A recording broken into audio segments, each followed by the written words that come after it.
Hey guys, this is Omer from MMOs.com doing a quick weekly news recap of all major MMO news and announcement of the week ending April 1st, 2019. This is episode number 194 of the recap, and the first of news this week is actually an announcement from MMOs.com. From this day forward, it will be dedicated exclusively to mobile gaming, the obviously superior platform with the best games ever.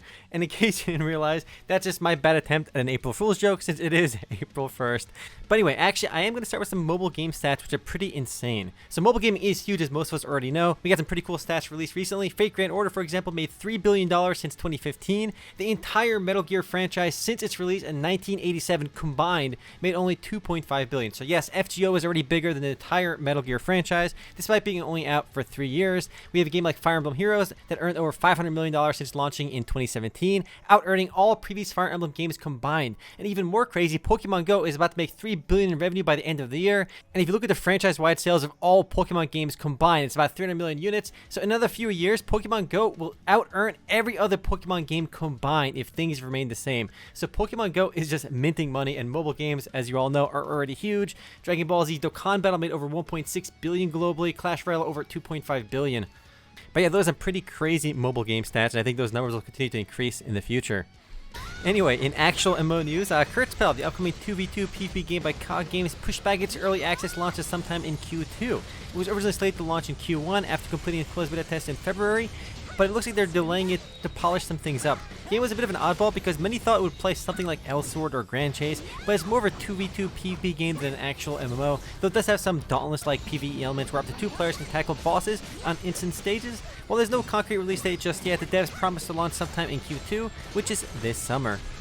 Next up, Bandai Namco just released a new trailer for Bless Unleashed. Yes, apparently they think there are some people out there still interested in playing the revamped Bless game on consoles. While I'm confident Bless Unleashed will be a much better game than the PC version of Bless, mainly because it's built on Unreal Engine 4 rather than 3, plus they did say they rebuilt the game from the ground up. I'm hesitant to even try it because I'm so upset at NeoWiz for what they did on the PC version of the game, where they essentially lied to players and told everyone that they fixed the PC version for a Western release, but they pretty much didn't do any of that. Bless Unleashed is also coming out to consoles, with Xbox One being its first console launch, and it will be free to play on there. It'll be an improvement over the PC version, but I'm still a bit salty at NeoWiz, and I think most people who played the PC version are also salty, so I don't think it'll do particularly well, but we'll have to wait and see.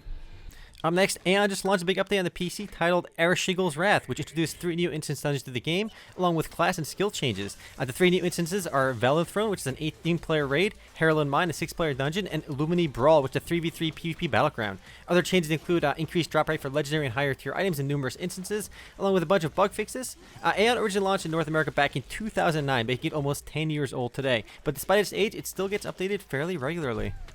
Next up, Vindictus announced his 14th hero, Ira, is launching on April 30th, 2019. Anyone who pre-registers between now and April 28th, 2019 will get a bunch of freebies once Ira launches. Vindictus is an instance dungeon persistent hub style MMORPG similar to games like Dungeon Fighter and Soul Worker. It's available on both Steam and Nexon's own launcher, and on Steam it averages about 225 players online at any given time, which isn't great, but keep in mind it's been available off Steam since 2010, and that's where most players are playing it off Steam. Fun fact too, Vindictus is one of the few source engine powered MMOs out there. Perhaps that's why it runs so smoothly. And despite there being so many other instance dungeon persistent hub style games, Vindictus still has some of the best combat in any of these style games. And speaking of instance dungeon persistent hub style games, Dragon Nest Europe will be shutting down in May. The game was available for 3 years through its publisher Cherry Credits, but apparently their contract with developer Identity Games is set to expire. Keep in mind though, this is only for the European version of the game. The Dragon Nest North American version is still up and running. I expect there'll be either a new European publisher or all European players will flock to the North American version, but unfortunately characters will be lost.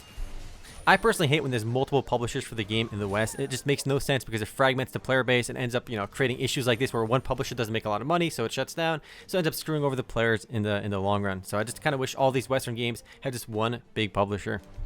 And speaking of games shutting down, the innovative roguelike MMO Survive By is set to shut down on April 19th, which is quite sad because it'll be shutting down before it even exited early access. I actually really like the concept behind Survive By because it played a bit like Realm of the Mad God, but death was actually a part of the game's progression system. Unfortunately, while the idea was cool, the game didn't really have enough variety and forms of progression, and just simply couldn't attract a large enough audience. Rest in pepperoni, Survive By. Anybody who did enjoy this one should definitely check out Realm of the Mad God, though.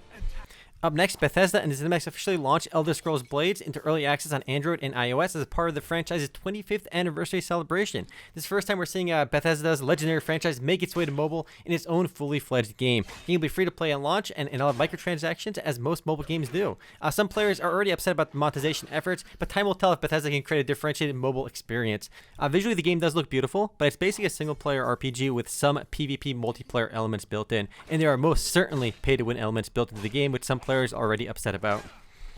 Next up, the previously announced Justice League Dark Update launch for DC Universe Online. For a limited time, the new content will be available for free to everyone level 10 and higher. The new content includes the new Pub Crawl Duo, new Alert Darkness Rising, along with 2 new raids. There's also new items, feats, artifacts, and much more. It's a pretty big update, and the game also includes Shazam now, which makes its way into the DC Universe world just a week before the movie launches on April 3rd. DC Universe Online averages about 420 players on PC, and likely many more of that on console. In fact, the game, I think, was in the top 10 most played games on the PS4 store, so it's doing very well on console. I think much better on console than PC. The next and last bit of news this week comes from WebZen regarding Mu Origin 2. Apparently, Mu Origin, the mobile Mu Online game, has been such a hit that they're launching Mu Origin 2 in North America and South America, with the closed beta open now until April 7th. Mu Origin was a huge hit in Asia, but not super popular in the West. Perhaps Mu Origin 2 will do better, but from the looks of it, it looks very similar to the first mobile Mu game. In fact, it's got the same combat power and auto-playing nonsense we've seen in other mobile games as well. Anyway, guys, that's it for MMO News this week. I'll see you guys tomorrow for the podcast. Later, guys.